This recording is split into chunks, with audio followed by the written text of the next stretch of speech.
pero le cambió un poquito el nombre, me pareció más adecuado. Se llama menopausia y sistema musculoesquelético más allá de la osteoporosis. No tengo conflictos de interés en esta presentación, no es un evento patrocinado por la industria.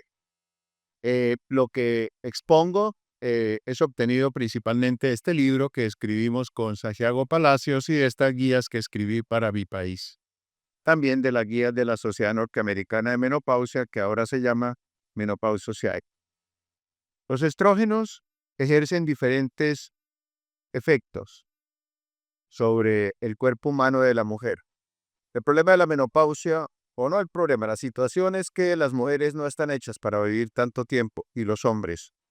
De hecho, vivimos mucho tiempo gracias a la tecnología. Por eso hoy en día enfrentamos una cantidad de situaciones y enfermedades que durante milenios nuestros colegas médicos no las enfrentaron. Defectos cognitivos, los problemas cardiovasculares, el cáncer, el Alzheimer, la osteoporosis y los problemas osteoarticulares.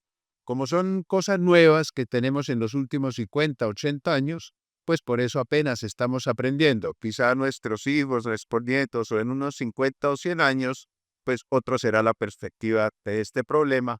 Pero el hipoestrogenismo, más o menos, podríamos semejarlo a una endocrinopatía en razón de que el ser humano no está hecho para tener eso.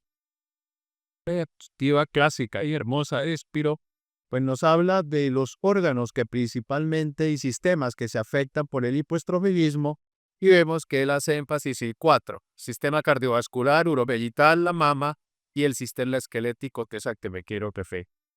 En el eje de las X, como siempre, tenemos el tiempo y fíjense cómo en el momento de la menopausia. En Colombia es a los 50 años, en los diferentes estudios que hemos hecho, hay una cantidad de situaciones y patologías que empiezan a presentarse y la pérdida de masa ósea, la osteopenia y la osteoporosis van a acompañar prácticamente a esta etapa. Les quiero recordar que la mujer pierde el 50% de la masa ósea que va a perder a lo largo de su vida durante el periodo de transición y Miocuante está mucho más. Entonces, el dolor osteomuscular en la mujer, ¿es artrosis, es osteoporosis o es un síntoma climatérico? El dolor musculoesquelético es un problema epidemiológico mundial. No hay una persona mayor, hombre o mujer, que no se queja en algún momento de dolor músculo esquelético, y es así como hace unos años la Organización Mundial de la Salud designó al año 2010 como el año correcto musculoesquelético. Las prevalencias son muy altas.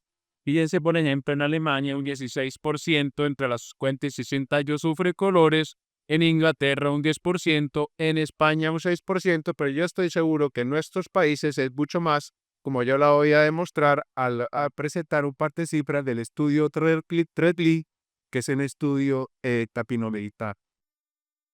No hay duda de que el ausentismo laboral que producen en molestias osteoarticulares es mucho. Fíjense que casi la mitad de las molestias en músculo esqueléticas son responsables de las incapacidades médicas y el costo es dólares o en dinero que eso ocasiona, pues es muy alto. El número de exámenes paraclínicos que se solicitan para esto, pues es exageradamente alto, desde radiografías hasta pruebas de resonancia, etcétera, etcétera, que para nuestros países pobres, pues es un costo muy alto que tenemos que pagar. ¿Qué es la artrosis? La artrosis es la pérdida de la almohadilla que existe entre los huesos. Entre un hueso y otro hay una almohadilla articular, un cartílago. ¿Qué es la artrosis? Eso se pierde y entonces el hueso choca contra hueso, pues para producir desgaste y unos síntomas bastante importantes. Es una enfermedad articular degenerativa, no inflamatoria, o, ya lo voy a explicar, una cosa es la artritis, otra cosa es la artrosis, degenerativa del cartílago articular, y produce entonces en las superficies que chocan una hipertrofia del hueso en sus márgenes y cambios en la membrana sinovial.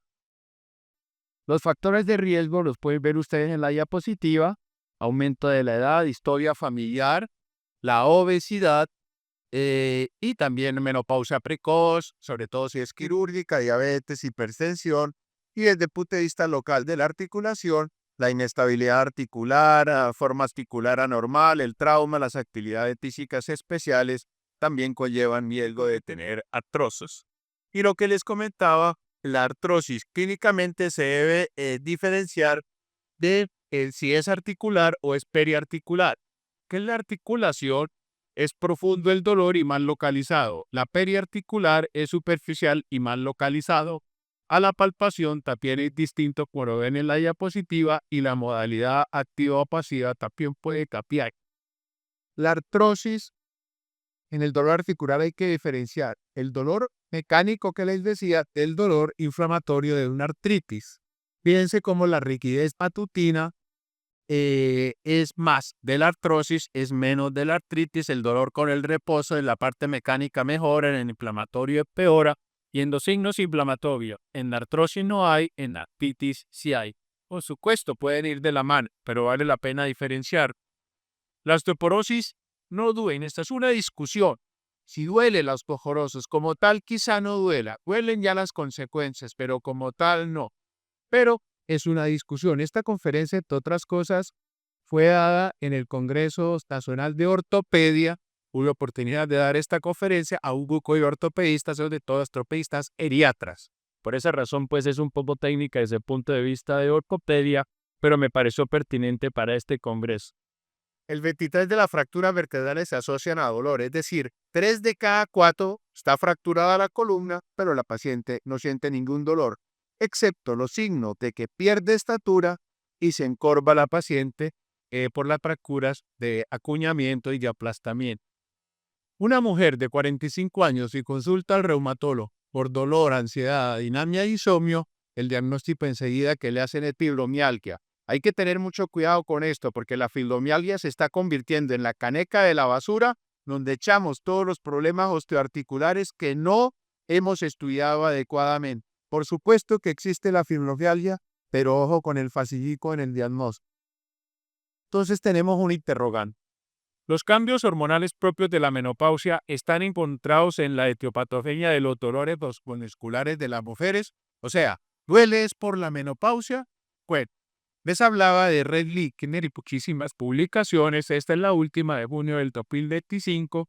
Relación entre molestias musculares y diferentes variables relacionadas con la menopausia. Es un grupo interesante latinoamericano, 8.000 mujeres entre 40 y 60 años en 18 ciudades de 12 países latinoamericanos. Y fíjense cómo es importante, quiero enfatizar aquí a la derecha los intervalos de confianza. Cómo la premenopausia es un factor de riesgo con intervalos de confianza por encima de 1 e inclusive post y posmenopausia tardía son factores de riesgo. Aquí cabe la pregunta, ¿es la menopausia o es el envejecimiento? En todas mis publicaciones, y ustedes algunos seguramente han tenido mis libros, siempre hay una frase en cuanto a qué tanto es menopausia, qué tanto es envejecimiento. No es lo mismo, pero van de la mano. Pero esto sí es interesante. Fíjense cómo son factores de riesgo, por ejemplo, la menopausia quirúrgica. Ayer hablábamos de que gente profesional, no soy amigo de la extirpación de ritina de los ovarios, no importa la edad, o sea, los son de riesgo, claro. Pero fíjese, el hecho de tener síntomas vasomotores, desde leves hasta severos, aumenta dramáticamente la posibilidad de que la paciente tenga molestias osteomusculares. Y fíjense cómo la terapia hormonal, el hecho de administrarla no es estadísticamente significativo, pero sí los contraceptivos hormonales. Fíjense lo interesante que el hecho de que se consuman anticonceptivos hormonales es un factor protector estadísticamente significativo respecto a problemas osteoarticulares. En rojo, los factores de riesgo, en azul, los de protección de variables que se asocian a molestias osteomusculares. Son factores de riesgo, los antecedentes psiquiátricos, ya dije los síntomas vasomotores, la menopausia precoz, la posmenopausia, tener más de 50 años, el uso de psicofármacos, fumar y una educación pobre, o sea, nivel educativo pobre. Son factores de riesgo de molestias osteomuscular. Por el contrario, son factores de protección. Vivir en la altura, como acá, que en mi ciudad está a 2.600 metros, acepta, estrella. Tener actividad sexual es una protección. O sea, si alguna buena noticia podemos dar, es que tener sexo protege contra las molestias osteomusculares. Mi amor, por favor ayúdame a cuidar mi sistema osteomuscular. Dame un besito y lo que siga de ahí para adelante. Ahí les estoy dando una estrategia buena que puede servir. Uso de terapia. Uso de terapia. Atención en sistemas privados de salud. Por supuesto, está ligada al nivel socioeconómico, cultural y educativo. Y que la paciente se autoperciba como de buena salud, es un factor protector de molestias osteomusculares. Los molestias osteomusculares ocurren principalmente con mujeres climatéricas o menopáusicas, pero ya mencioné que habría que dilucidar qué tanto es por edad y qué tanto es por el hecho de la posmenopausia en sí. Y las mujeres con hipoestrogenismo secundario a inhibidores de aromatasa, sobre todo pacientes con cáncer de mama, se observa un aumento de las molestias osteomusculares, pero aquí también pueden haber sesgos. Una paciente con un carcinoma mamario, operada, etcétera, pues se autopercibe como de no tener buena salud, y ya vimos que eso es un factor de riesgo adicional a las molestias osteomusculares. El estudio WHI nos mostró que las mujeres que tomaban hormonas tenían alivio de síntomas de molestias osteomusculares, y también se ha visto por el raloxifeno que hay reducción de estos síntomas. Interrumpir la terapia de reemplazo se asocia con molestias osteomusculares y lo vemos en la consulta. Una mujer que le interrumpimos la terapia, ahorita en la anterior charla hablé que no interrumpamos terapias de rutina salvo que haya una indicación clara de interrumpirla. No le quitemos a las mujeres a opinar, no importa la edad. No importa la edad, yo tengo el récord mundial de terapia hormonal, 103 años tiene la paciente Hilda Conte, me ayudó, me autorizó a dar su nombre, 103, está con hormonas. La soledad no es razón para retirar la terapia.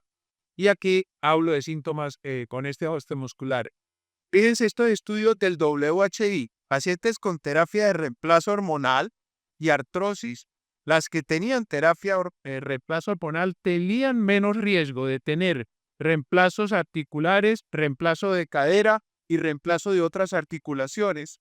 Les quiero recordar que la artrosis es incurable, no tiene cura. La única cura es el reemplazo articular como cura. De tal manera que esta diapositiva es bien interesante.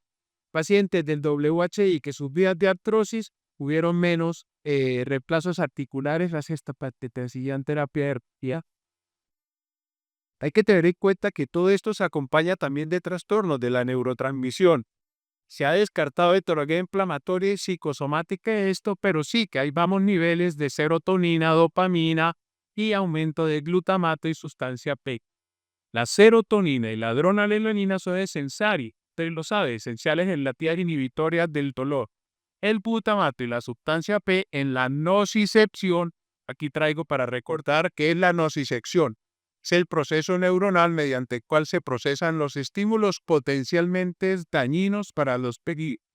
La dinamia, la ansiedad, el insomnio se relacionan con fallas de la neurotransmisión.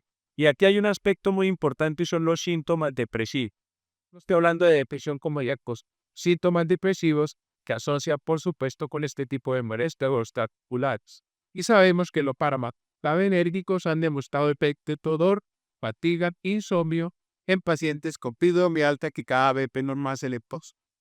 En conclusión, existe una alta prevalencia de molestias osteomusculares y un marcado paralelismo entre estos síntomas y las variables relacionadas con el climaterio, especialmente los síntomas vasomotor. Esta relación puede sugerir un rol de los cambios hormonales del climaterio en la etiopatogenia de las molestias osteomusculares.